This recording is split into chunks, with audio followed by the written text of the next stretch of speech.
Hello, Deepshikha. Welcome to the CXO Dialogues with PRmoment India. Deepshikha, those of us who don't know, and there will be very few of us who don't know her, she is the CEO of Genesis BCW. And in fact, this month she is marked 26 years at the firm. Congratulations on the long innings and welcome.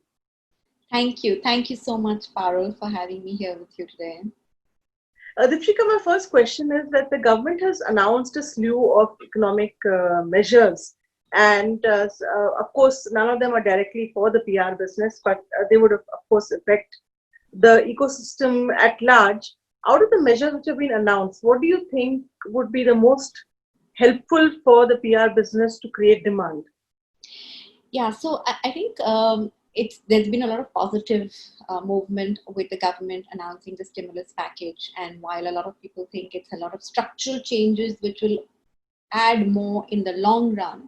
But I think here and now, immediately, what they have done for MSMEs has been very good. And it actually applies even to the PR industry directly, with quite a few PR firms being in that segment. And we do believe that that will give impetus to the growth that is expected to come once we get out of this whole corona situation. So over time, what the government has announced will help us definitely. I think what is more important is it'll be important to see how marketing and advertising budgets actually pan out now over the next 6 months to a year's time frame. We've all seen that in the short term, which has literally been in this quarter two of this year, there has been pullback by most organizations on their marketing and communication budgets. But we do believe that going forward from quarter three, quarter four, there will be a comeback and people will again start reinvesting in more communication and advertising requirements. So overall, we see our own clients today, Parul, it's interesting. PR seems to be in a very unique spot, if I can say that. We are probably one of the few communication, tools or communication methodologies which talk to multiple stakeholders, as against some of the other communication channels. So if you're looking at the pure play advertising, they more predominantly focus on talking to consumers. Whereas when you look at PR firms and the communication that we do for our clients, it starts from employee communication, which has become the most critical stakeholder today in this issue and crisis. Companies are first thinking about their employees and their people and how to manage their fears, how to manage their concerns, how to manage their organizing and structuring and working remote management and so on. So we do a lot of work in the employee communication space. Then the government and the regulator, there's a lot of organizations who need to be able to speak to the government for what help and support they need. They need to be part of larger industry body submissions and so on. So there is a lot of work that's happening on public affairs and the advocacy space. And then, of course, crisis communication, which is every day there's a new situation or a crisis which is developing in the business. And so how do we as a company's PR partner help them navigate that crisis? And as we are now almost, 2.5 months into from the day of the lockdown, and companies are now looking at how do they get back to business, how do they get back to operations. Companies have started making those tentative steps into opening up. And that itself opens up a whole new area of managing the communication for employees who are coming back, for continuing to reassure customers who are coming back that, yes, we will be able to deliver our product and service to you in a safe manner. So all that is going to require a completely new set of communication and outreach. So we are seeing a lot happening for the PR industry. I think it's up to us as industry professionals to set some benchmarks on what should be the best practices and what could be the new ways of working. Given that a couple of months ago when we spoke to your APAC leadership, they had said that Genesis BCW can expect a windfall of clients. because APAC has done, at the APAC level, BCW has done very well. Is that still valid, that statement? How has COVID impacted clients' engagements? Have some of them gone on pause, or they want fewer services? What is the situation? It's a bit of a mixed bag, Parul. Yes, there has been a short-term impact. Clients have gone, some have gone on a reduced fee, some have gone on hold for a little while and they will then want to come back.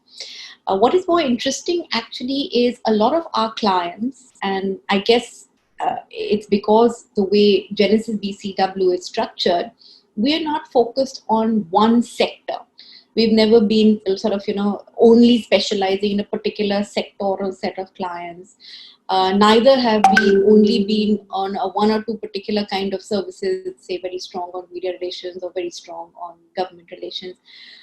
Interestingly, over the last 7-8 years, the way we have built Genesis BCW, we have strengths across industry sectors, and they're very well balanced in our portfolio. So today, let's say when the travel and leisure sector is going through a tough time, but on the flip side, you have the FMCG and the consumer technology businesses which are doing really well. So we have a fairly good portfolio there. Healthcare is the other area which is doing well, and we have a good, strong portfolio there. So we've been able to leverage our strength across different sectors, one. And the other big thing is, as you know, we've invested a lot in developing new services and new skills, whether it is on data analytics, whether it's on digital communication, creative content. And those skills are actually really working for us beautifully right now, because today clients are saying, hey, I need differentiated thinking. I need you to come back to me with a solution which is not the traditional PR solution, but come back to me with new ways of doing things. Okay. Yes. So, what are the specific things that you think clients would require, and which are being offered now? Yeah. So the big specific different things are, one, clearly different set of services, whether it's employee communications, whether it's government relations and advocacy programs, whether it's investor relations and financial communications, crisis communication. So they are expecting these today from their PR partner. Media relations is there, very much so, doesn't go away, but these are some of the new things that they want us to focus on. The other big thing that is happening now, Parul, is listening has become extremely critical in this environment. So using our data and analytics, and as you know, we have the live newsroom. So we are actually leveraging a lot of the live newsroom to be able to listen for our clients and come up with the insights of what is the conversation going on over there, and how do you need to retailor or relook at your messages. And obviously this has to be fairly quickly and real time. The other big area is creative content. There's more and more ask for audiovisual storytelling, infographic-based storytelling, writing for blogs, writing for newsletters. So that itself is a completely new space, and we have the hub, which actually delivers really well on this today. And the other and last one, which is, it's not new, but relatively, is the digital outreach and communication. And even in digital outreach and communication, apart from the social community management programs and the ORMs that we've already been running for many, many years, there's this whole space of the influencer engagement space. And there's a lot more that is happening over there. So these are some of the, I would say, the new services that clients are now asking more for. And, I'd say that before COVID happened, these were, okay, let's try them out and we'll see how it goes. But, the mainstay was always good media relations and engaging with the media and so on. But now in the last 3 months, we've suddenly seen the appetite to pick up some of these new services has gone up much more. And clients are actually saying, okay, let's try this and let's see how it works. Because obviously there's a limitation of how much you can do with traditional media. So are there Do you have any concerns that, education, healthcare, all the PR firms will be rushing for us part of that pie, and also, like you said, the services demands are going up, but everybody is also trying to get into the same space. So, given that, how do you feel competition will shape up for larger PR firms? So you're absolutely right. I think everybody is re-looking at their client portfolios, and they're going to see how do they realign and re-engineer their client portfolios. I think what will matter here finally is, one is existing relationships with clients, because clients do value the partnership that they have with their firms. And more importantly is going to be, does the partner PR agency bring on new ways of thinking and new ideas on the table? At the end of the day, I think clients are not just buying a particular scope of work, but they are actually investing in a partnership which brings new ideas, new thinking, is able to sort of work along with them to come up with the different solutions. Maybe large PR firms have a bit of an advantage here, especially if they have been able to diversify their portfolio of services and their expertise area. So it's not large just in terms of, okay, I have many clients and I have a lot of revenue, but actually when I say large, it's more in terms of the diversified and the range of services.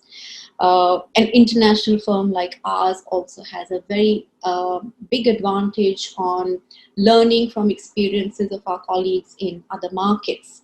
So, for example, China has already been through a wave and is now actually coming back much stronger. So we also learn on what worked, what didn't work, how it was going back to work like. The US is going through its own set of experiences, and so as our colleagues in Europe and so on. So we're able to actually bring in a lot of those experiences and best practices, and we are fortunate that we have a very experience of practice that you feel you picked up from other markets, yeah. especially also at that going back to work slowly phase. Yes. Any specific learnings that you'd like to share? Absolutely. So one of the things is going back to work. We actually created a full client proposition on back to work, when you're going into the recovery cycle. So right from what should you be doing with your employees, how should you be talking to your customers, what kind of communication material do you need to send to each one of them.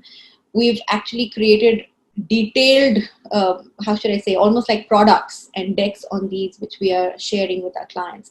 The other big one is scenario mapping, Parul. Today it's all about, am I able to plan out certain scenarios on what can happen? No one knows what will happen next, right? So the best I can do is I can map out 4 or 5 different scenarios based on experience of my colleagues in other markets of how it has panned out. So let's say, for example, scenario, you open up your factory and you get back to work and you have 1,000 plus workers there, and you start picking up some who have the virus. What do you do next? So that's the real scenario, and it is happening right now. So let's not panic, but there's clearly step 1, step 2, step 3, step 4, step 5, or what do we need to do? How do we need to work and engage with the authorities? How do we allay the fears of the other employees? How do we manage that? So all this then becomes very real scenarios for our clients, and we are then able to handhold them through some of these and get the communication going.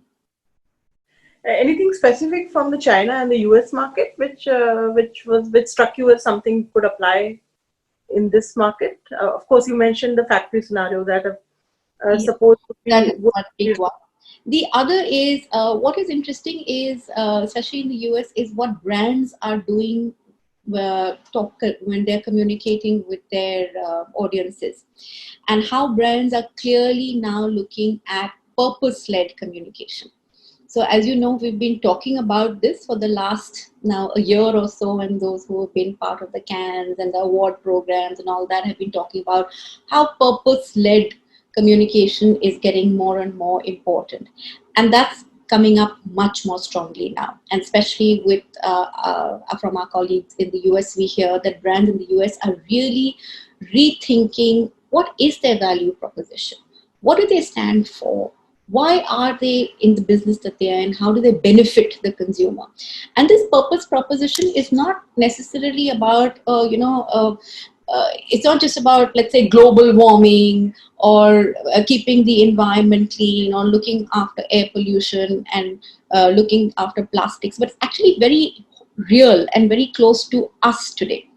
It's about what can I do for energy saving, for saving energy and helping the environment. What can I do for making sure there is a certain level of safety in my interaction and engagement? What can I do to save the planet from plastic waste? And the brands that I will choose will enable me to do that better. And that's what I want to do now. So there is this whole consumer thinking, which we are hearing is coming in from overseas markets already. And I'm sure it will happen here also very quickly.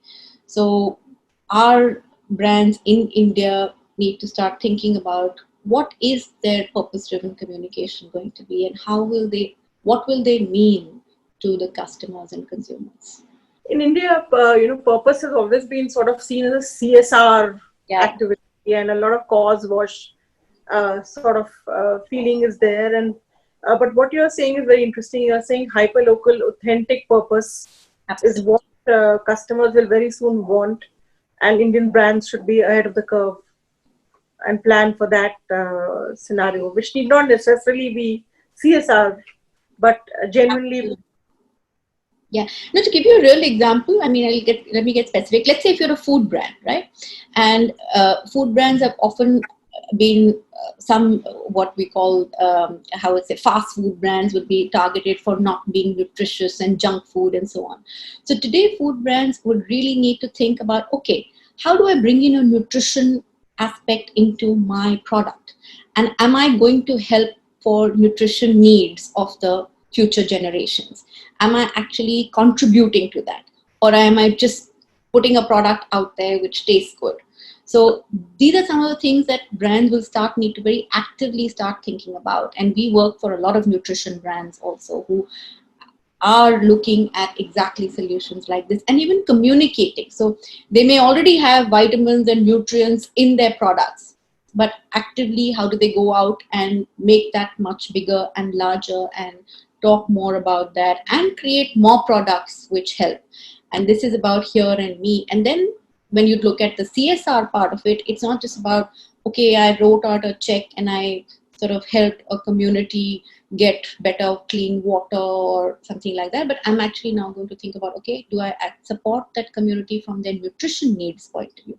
Because that links back directly to my brand purpose, which is providing healthier, nutritious food options. So it will be things like this.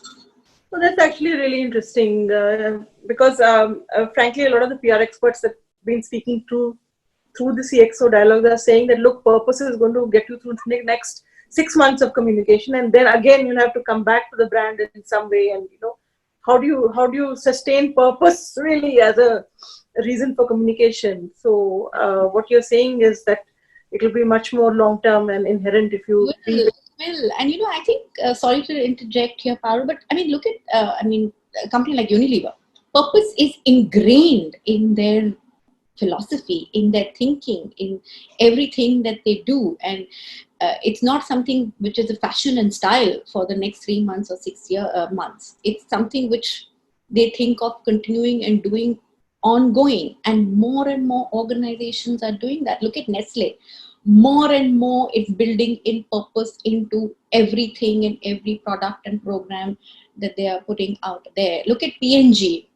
They were talking to the P&G. So, in WPP, as you know, we have a lot of these programs also together. And we had the P&G head out talking to all of us the other day.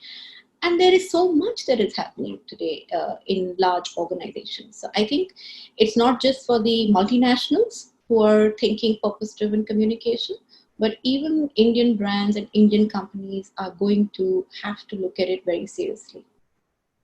So coming to large PR firms, in my conversations with PR CEOs, a lot of them, even the larger firms, in fact, are saying there is going to be a reordering of the PR firms in terms of, you might see some larger PR firms becoming mid-sized and the other way around.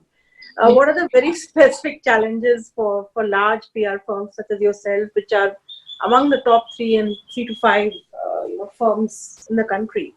Yeah. No, so I know it's going to be interesting when we all come out of this, and which end do we come out at? And it there will be a certain level of sifting, I guess, that happens. Some larger ones may reduce their size, and some small ones may actually grow in size. It's going to happen. Uh, it's all going to depend on how we are able to quickly adapt to change in this time, Parul. How agile are we? Our largeness should not hold us back, or I mean, we have to be very careful, and especially, let's say, if I represent a large firm in the country. My constant endeavor is how quickly can we change and how do we move. Literally, and I'm not joking, I wake up every morning saying, okay, what is it that we need to do differently today? We may have come up with a solution for something a couple of months back, but today I need to look at it again and say, does it work, or do I need to rethink and redo? I don't think there's anything sort of to be in terms of cast in stone over here right now. The environment is changing, and we have to be able to adapt and move very quickly to it. That's one. The second one that's going to make a big difference on how we come out at the end of this is how positive are we going to be. And I truly believe that it's not just, speak for me, but having a positive frame of mind is so important and critical. Because it translates down to your clients, it translates down to your teams, it translates down to what actions and investments you will make in these critical times. Because every day there is a choice.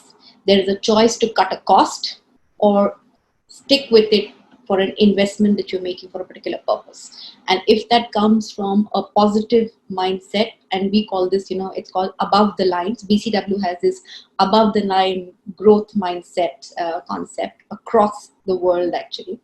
And we are constantly doing sessions on this. And I think it will be a huge game changer at the end of this. Of if you stay positive, if you're able to stay focused, we will probably come out stronger. One or two last questions before we wrap up this really interesting interview.